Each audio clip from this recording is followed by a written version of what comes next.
Hello everyone and welcome to Don't Be Bored. Today I'm joined by the team behind Isla, an upcoming exploration style roll and write game. Now first of all, let's hand over to say hello to the team. Hi, I'm Alita. I'm Aaron. And I'm Alex. And together we are Ocean City Games.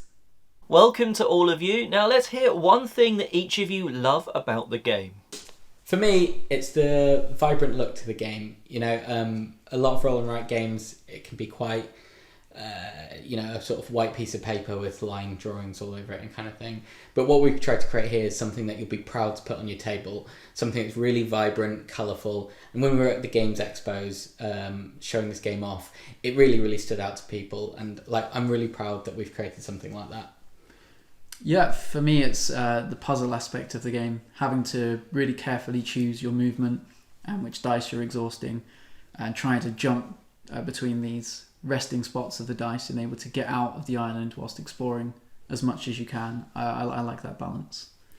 I quite like the fact that we've introduced a keeper into our solo mode, so it's slightly different from the multiplayer version, so it just makes it a little bit more of a challenging puzzle.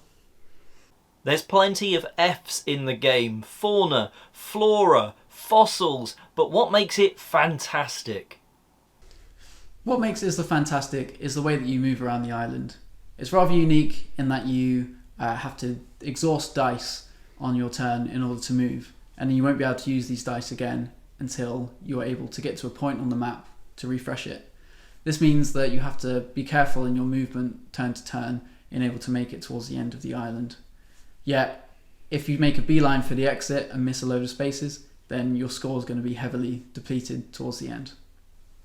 The movement from the dice is obviously key to the game, and one thing that Isla does that's a bit different is it doesn't just use D6s.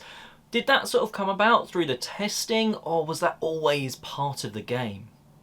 The idea of this game actually came about during a games workshop with some fellow game designers that are friends of ours. We got together with the aim of making a game using a set of polyhedral dice, a roll and write game, as we found that we didn't really see this in many existing games.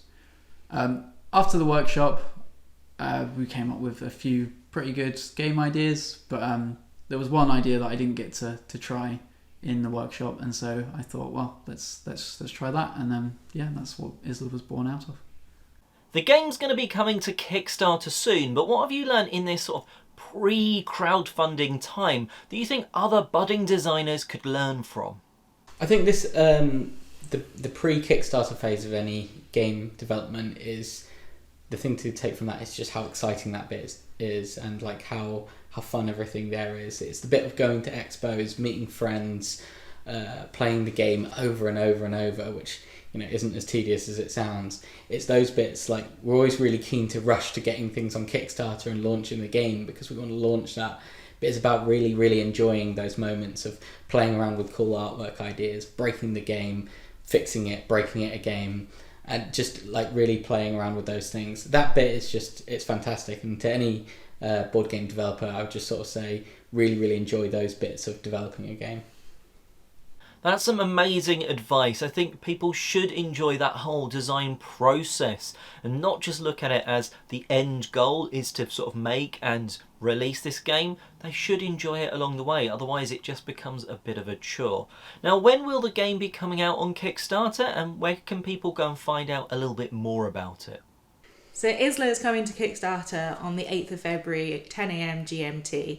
And so you can find out more about Isla by visiting our website, oceancitygames.co.uk, or you can check out loads of behind scenes and images in the run up to our launch on our socials at Ocean City Games. Certainly go and check those links out, but before you go, let's ask a fun one. What game has the best meeple in it? My favourite is from Tiny Epic Dinosaurs. I'd probably say maybe Everdell, the cute little critters. I may be biased, but the boats we created for salvage hidden treasures. That about wraps us up, so thank you very much for watching, and thanks to the team at Ocean City Games for joining me today. Thank you. Cheers. Bye. And bye from me as well.